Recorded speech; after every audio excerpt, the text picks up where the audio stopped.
आपण पाहत आहात नाशिक खबर न्यूज, जनतेचे हक्काचे व्यासपीठ। आम्हाला पुढच्या काही दिवसांमध्येच या बाबतीतला निकाल त्या ठिकाणी लागला पाहिजे अशी भूमिका लोकांची तिथं होती। आता याच्यामध्ये आपण जर बघितलं तर 1983 मध्ये एक केस घडली होती, नाहीतर एक सुप्रीम कोर्टचा निकाल आहे ज्याच्यामध्ये कॅपिटल पनिशमेंट म्हणजे मृत्यू झाला पाहिजे त्या क्रिमिनलचा, अशा पद्धतीने मागणी जर सरकारने त्या ठिकाणी या फास्ट ट्रॅकमध्ये केली नाही तर पीपीच्या माध्यमातून केली तर नक्कीच या घटनेच्या मध्ये जो कोणी क्रिमिनल इन्व्हॉल्ड आहे त्याला फाशीची शिक्षा पुढच्या काही दिवसांमध्ये मिळू शकते। हे झालं शिक्षा द्यायच्या बाबतीत। कुठला वकील पाहिजे वगैरे सगळी लोकांनी मागणी त्या तिथे केलेली आहे, पण लोकांची अजून एक भूमिका आहे की ज्या परिवारातून ही लहान मुलगी येते त्याची जी आई आहे त्या आईला आर्थिक मदत सरकारकडनं मोठ्या प्रमाणात झाली पाहिजे। उच्च शिक्षित महिला असल्यामुळे आणि आर्थिक दुर्बल असल्यामुळे त्या महिलेला शासकीय नोकरीमध्ये घेण्यात यावं।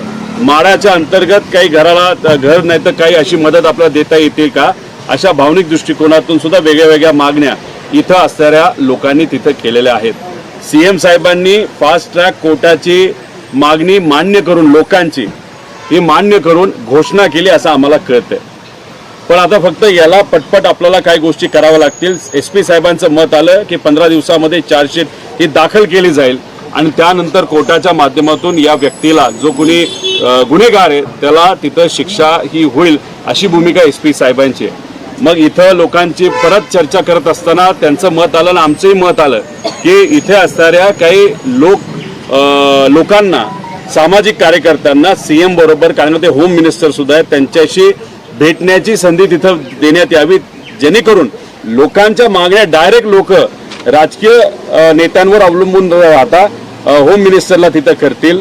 मग त्यांच्या कार्यालयाशी संपर्क साधल्यानंतर असं कळतंय मंगळवारची वेळ का कॅबिनेट तिथं असते म्हणून मंगळवारची वेळ तिथं मिळाली। खरं लवकर वेळ मिळाली असती तर चांगलं झालं असतं, पण हरकत नाही, लोकांनी ती मान्य केली। इथून काही लोक प्रतिनिधी म्हणजे जे सामान्य लोक आहेत जे या आंदोलनामध्ये सक्रिय होते, पुढाकार घेणारे होते, न्याय मिळावा यासाठी लढत होते आणि काही महिला नागरिक ते मंगळवारी जातील। सुप्रियाताई सुद्धा तिथे असतील। सुप्रियाताई पुढच्या 1 तासाभरात इथं येत आहेत आणि सातत्याने पोलीस आणि प्रशासकीय अधिकारी यांच्याशी सुप्रियाताई तिथं संपर्कात होत्या। फक्त मला एवढंच बोलायचे, ही घटना बघितल्यानंतर आपण नजीकच्या काळामध्ये या राज्यामध्ये जर बघितलं तो 2026 एप्रिलमध्ये 16 वर्षीय अल्पवयीन मुलीवर तिथं बलात्कार झालेला आपण सगळ्यांनी बीडमध्ये बघितला।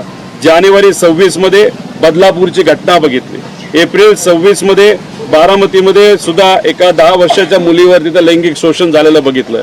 आज आपल्या राज्यामध्ये दिवसाला 24 बलात्कार या घटना तिथं घडत आहेत, म्हणजे तासाला एक घटना घडत आहे। 50,000 महिलांच्या बाबतीत अत्याचार झालेले गुन्हे दरवर्षी आपल्या महाराष्ट्रामध्ये त्या ठिकाणी होत आहेत।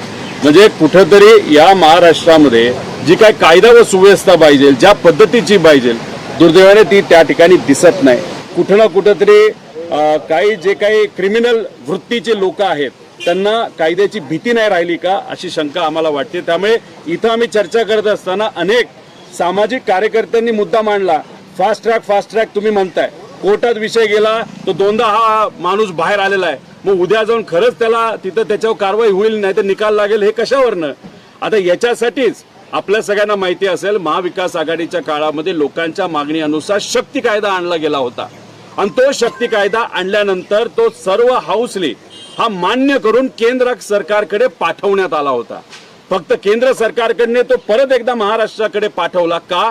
त्यांना ते नाव उचित वाटलं नाही असं काहीतरी आम्हाला कळलंय आणि त्याचा जो नंबर आहे तो त्यांना योग्य वाटत नाही आणि त्याच्यात जे काही कडक कारवाई करा हे आपल्या महाराष्ट्र सरकारने सांगितलं होतं। त्याच्यामध्ये 21 दिवसामध्ये निकाल लागला पाहिजे, 21 दिवसामध्ये कारवाई लागली पाहिजे। त्याच्याचबरोबर जे काही आपले ऑनलाईन जे काही कलम असतात त्याच्याबद्दल सुद्धा काही कडक गोष्टी केल्या होत्या, पण आम्हाला असं कळालं की केंद्र सरकारचं मत न आलं, एवढं कडक केल्यानंतर खरंच तुमचा तपास होईल का अशी शंका तिथं व्यक्त केली।